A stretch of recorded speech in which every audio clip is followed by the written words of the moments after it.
Assalamualaikum warahmatullahi wabarakatuh. Saya Dipa Milati Hanipa, NPM 182103091, ingin menjelaskan materi pembelajaran sosiologi tentang masalah sosial dalam masyarakat. Yang pertama yaitu pengertian masalah sosial. Menurut Sujono Sukanto, masalah sosial merupakan permasalahan yang muncul dalam masyarakat, bersifat sosial dan berhubungan erat dengan nilai sosial dan lembaga kemasyarakatan.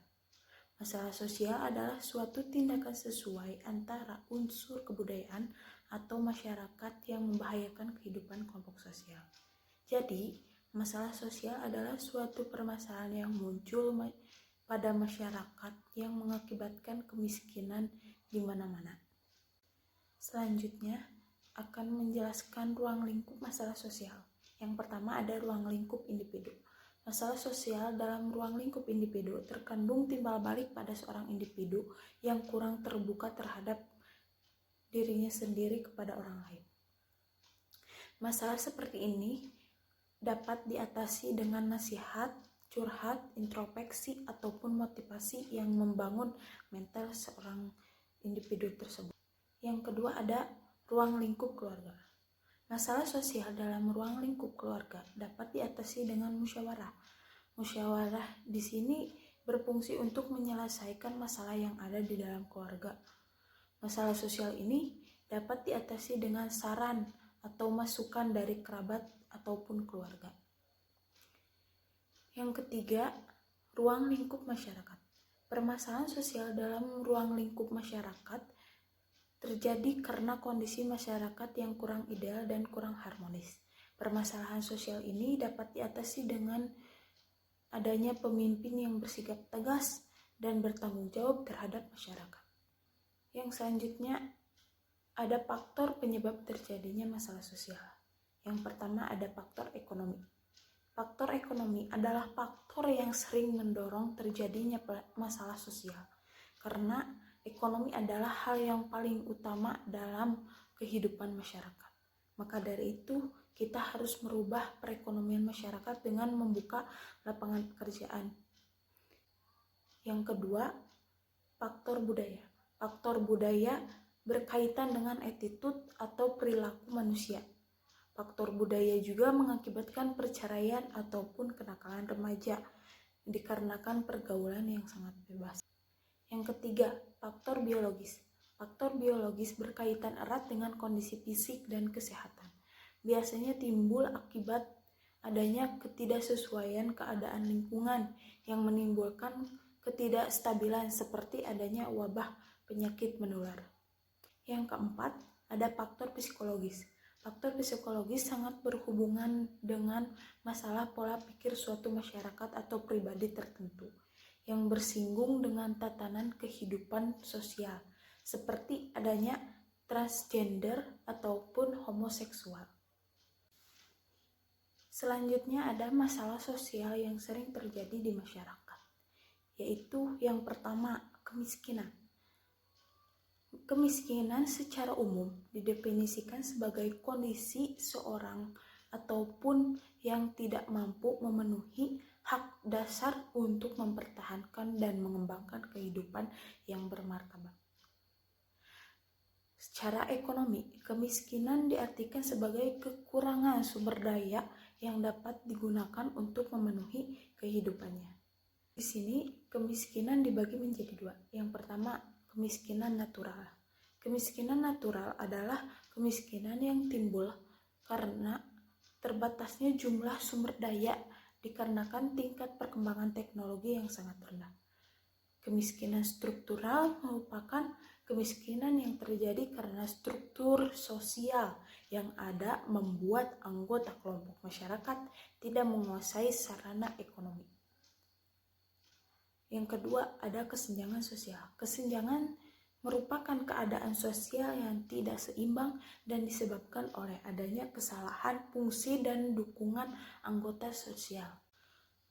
Kurangnya lapangan pekerjaan merupakan faktor yang menyebabkan kesenjangan sosial. Biasanya, lapangan pekerjaan sangat berpengaruh dalam kesenjangan sosial. Yang ketiga, ada kriminalitas. Kriminalitas merupakan tingkah laku yang melanggar hukum dan melanggar norma sosial, sehingga masyarakat menentangnya. Tindakan kriminal hanya bisa terjadi pada usia anak, dewasa, ataupun lanjut usia. Kriminalitas juga banyak disebabkan oleh faktor ekonomi, sosial, dan budaya. Yang keempat ada pelanggaran terhadap norma-norma masyarakat. Pelanggaran norma-norma biasanya akan dikenakan sanksi yang sangat berat dikarenakan telah melanggar aturan yang sudah dibuat. Pelanggaran yang mengakibatkan norma sosial diantaranya dikarenakan penyalahgunaan narkoba, kenakalan remaja, dikarenakan minuman yang mengandung alkohol. Kelima ada disorganisasi keluarga.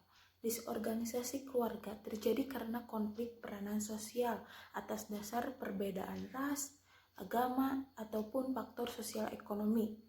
Disorganisasi keluarga biasanya diakibatkan karena perceraian. Yang keenam ada peperangan.